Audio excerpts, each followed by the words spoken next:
একটু কাজে ব্যস্ত ছিলাম, সেই কথাটা আজকে আমি আপনাদের কাছে ক্লিয়ার করব। তো যারা যারা আমার লাইভটি দেখছেন প্রত্যেকটা ভাইকে ফুরফুরা শরীফ থেকে সালাম ও ভালোবাসা মোবারক জানাই। আমি গুনাহগার মোহাম্মদ আনারুল হোসেন।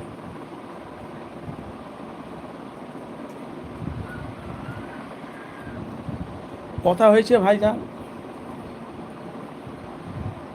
2026 আসছে, ভালো করে বুঝবেন যে যেখান থেকে আছেন ভাই। 2026 আসছে, বাংলার অনেক মানুষ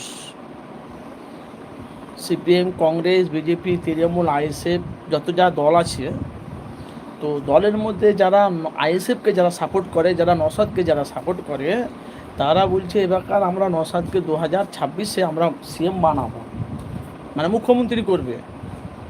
কেন ফুটেজ আমার কাছে আছে, কিনা আমি বাস্তব না পেলে ভাই আমি কিন্তু মানুষের কাছে লাইফে আসি না, ভালো করে বুঝবেন। তাহলে একটা জিনিস আপনাদেরকে মনে রাখতে হবে যে আইএসএফ যারা করে তারা নওশাদকে ভোট দিয়ে খাম চিহ্নে ভোট দিয়ে তারা নওশাদকে জিতাবে, এই একটা কথা ভালো করে বুঝবেন।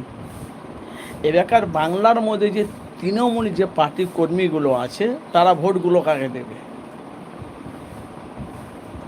ভালো করে ভুল বুঝবেন না ভাই, যা যা দেখছেন আমাকে। তাহলে বাংলাতে যে মুখ্যমন্ত্রী মমতা বন্দ্যোপাধ্যায়, উনি যে 13 বছর বাংলাতে রাজত্ব করছে, 2026-এ আবার মুখ্যমন্ত্রীর ভোট হবে, তাহলে তৃণমূল পার্টি কি সব আইএসএফকে ভোট দেবে? ভাই কিনা বোঝার আছে, সবাই কি তৃণমূলকে আইএসএফকে ভোট দেবে, না আইএসএফ থেকে তৃণমূল ভোট দেবে? কিন্তু বাংলার মানুষ বলছে নওশাদকে মুখ্যমন্ত্রী সিএম করবে 2026-এ। এখন আমি বলতে চাইছি যে এই যে 2026 যে মুখ্যমন্ত্রী করবে ঠিক আছে, কিন্তু তৃণমূল কাকে দেবে, তৃণমূলের কর্মীরা কাকে ভোট দেবে? ভাই এর রহস্যটা আপনারা একটু বলবেন আমাকে, যে যেখান থেকে আছেন। আমি জিনিসটা আমি একটু ক্লিয়ার করতে চাই।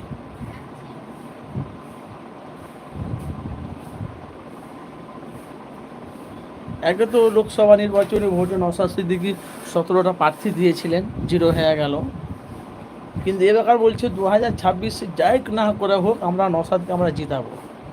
কিন্তু আমরা যেটা জানি, নওশাদ সিদ্দিকী মানুষের হয়ে লড়ে, মানুষের কাছে বাস্তবগুলো তুলে ধরে, মানুষের কাজ করে নওশাদকে, বাংলার মানুষ নওশাদের সাথে তারা গাদ্দারি করেছে। কিন্তু এখন বলছে নওশাদকে আমরা সিএম বানাবো। আমি বলছি ঠিক আছে, আপনারা মুখ্যমন্ত্রী বানাবেন, সব ঠিক আছে, কিন্তু তৃণমূলের তো পশ্চিমবাংলার সমস্ত ভোট তাহলে আইএসএফের খাতায় যেতে হবে, তবে তো একটা মুখ্যমন্ত্রী হবে। এদিকে তৃণমূল আছে, দেখেন তৃণমূলে তারা বাংলাতে উন্নয়ন বেশি, বাংলাতে উন্নয়ন বেশি, তৃণমূল বাংলার হয়ে মানুষের অনেক কিছু কাজ করছে, কারণ আর ওরা উন্নয়নের উপরে বিশ্বাস করে। তো এখন গিয়ে বুঝতে পারছি তাহলে 2026-এ যে মুখ্যমন্ত্রীর ভোটটা হবে, সিপিএম, কংগ্রেস, বিজেপি, তৃণমূল এতটি পার্টি দল আছে, তো বলছি আমরা নওশাদকে আমরা জিতাবো। আচ্ছা, নওশাদ সিদ্দিকী কারোর সাথে জোট করবে? আপনাদের কোনো ধারণা হচ্ছে ভাইজান কাউকে জোটের সাথে জড়িত করবে নওশাদ? ভাই একটু কমেন্ট করবেন, যে যেখানটা আছেন ভিডিওটি আপনারা আমার দেখছেন, ঠিক আছে, একটু কমেন্ট করবেন, তাহলে বলতে আমার সুবিধা হবে আপনাদের কাছে। বুঝি 2026 আসছে, নওশাদ সিদ্দিকী বুঝি যে বাংলার মানুষ বলেছে আমরা ওকে মুখ্যমন্ত্রী করব। আচ্ছা, নওশাদ সিদ্দিকী কাউকে জড়িত ভোটে আবার কাউকে সিপিএম, কংগ্রেস জোট করবে?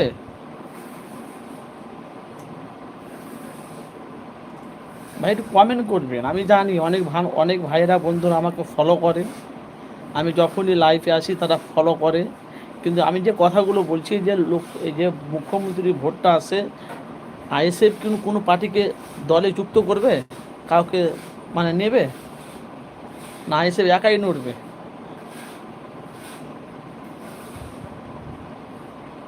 ভাই একটু কমেন্ট করবেন, চুপ করবেন না, যে যেখান থেকে আছেন। আমি আপনাদের কাছে কিছু আলোচনা করছি, আমি এমনি খামোখায় গল্প করার জন্য আমি আসিনি, বাস্তবটা তুলে ধরেছি। 2026 যে আসে, যে নওশাদ সিদ্দিকী একাই বাংলায় লড়বে, না আরও কোনো পার্টির সাথে জড়িত হবে, কোনটা?